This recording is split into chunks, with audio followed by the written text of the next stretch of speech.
Good evening, everyone. Welcome back to the channel.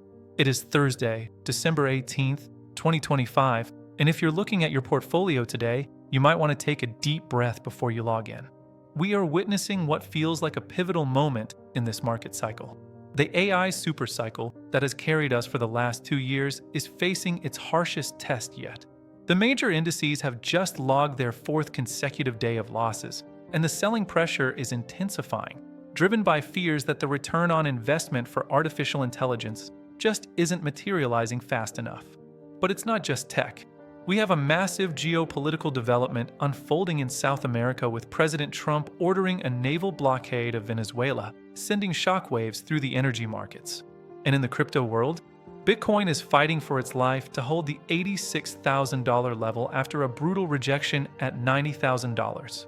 Today, we are going to break down everything that happened in the last 24 hours, from the closing levels to the macro data and the political firestorms reshaping the global economy. Let's get into the numbers. First, let's look at the damage. The sea of red we saw close out yesterday's session has bled into today's sentiment. Here is where the major US indices stand as we digest the latest moves.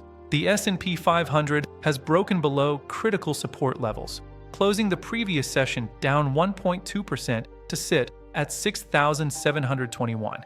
We are seeing intraday attempts to stabilize around 6,800, but the bears are firmly in control. The Dow Jones Industrial Average shed 0.5%, falling to roughly 47,886.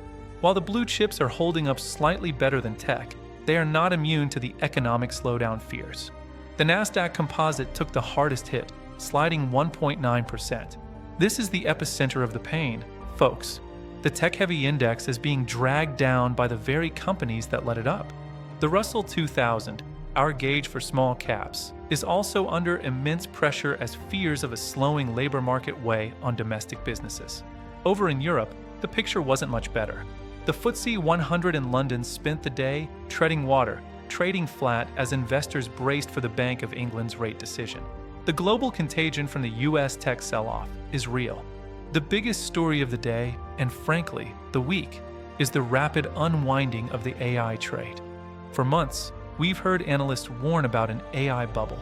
Well, this week, the market seems to have decided that the bubble is leaking. The catalyst? Oracle. Oracle shares sank another 5.4% yesterday and continued to look weak today following reports that a massive $10 billion data center project in Michigan has stalled due to funding talks breaking down. This is the canary in the coal mine. If the infrastructure build-out is hitting roadblocks, the revenue growth priced into these stocks is in jeopardy. This dragged down the entire sector.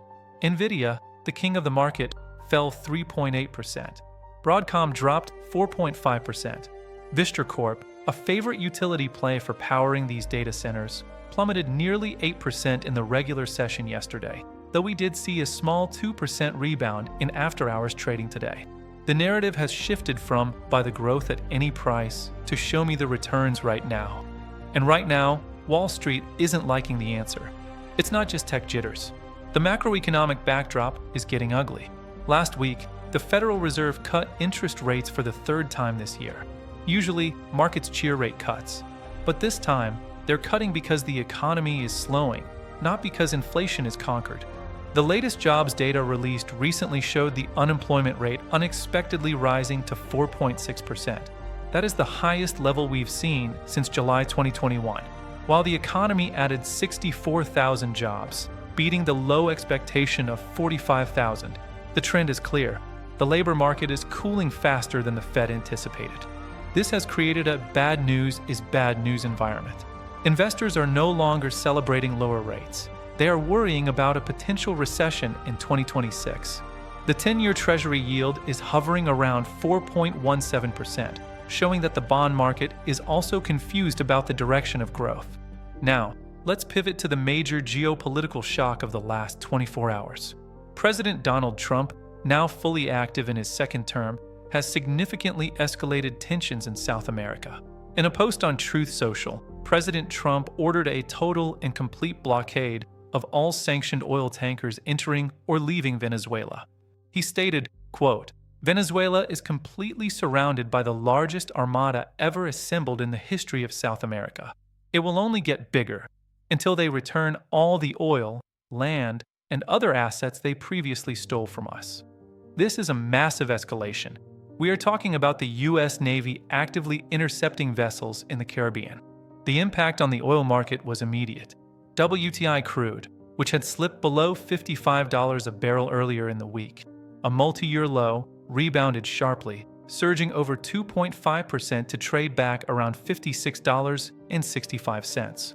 While Venezuela's production isn't what it used to be, the fear here is contagion. If this blockade escalates into a kinetic conflict, or if it disrupts shipping lanes further, we could see a risk premium return to energy markets very quickly. For now, oil traders are caught between a slowing economy and this new blockade. Finally, for our crypto investors, it has been a white-knuckle ride. Bitcoin is currently trading around $86,600, down significantly from its all-time high of roughly $124,000 set back in October. In the last 24 hours, we saw a classic bull trap. Bitcoin rallied up to pierce the $90,000 psychological resistance, but was immediately slapped down by sellers, dropping over 4% in a matter of hours.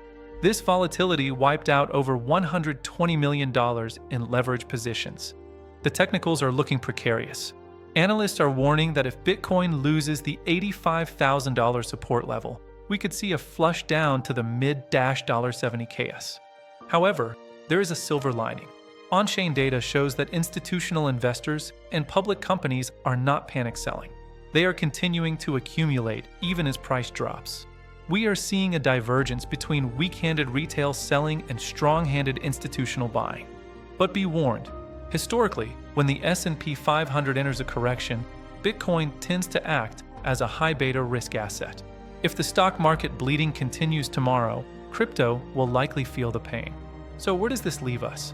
We have a market that is losing faith in its biggest growth engine, a Federal Reserve that is cutting rates into a slowing economy, and a geopolitical crisis brewing on America's doorstep. Tomorrow, all eyes will be on the closing bell. Can the S&P 500 reclaim the 6,800 level? If not, we might be looking at a much deeper correction as we head into the holiday season. Watch the VIX. It spiked over 6% recently. If that starts climbing toward 20, it's time to hedge. As always, stay disciplined, don't catch falling knives, and keep your eyes on the data. If you found this update helpful, hit that like button and subscribe so you don't miss our deep dive into the AI crash coming up this weekend. Thanks for watching, and I'll see you in the next one.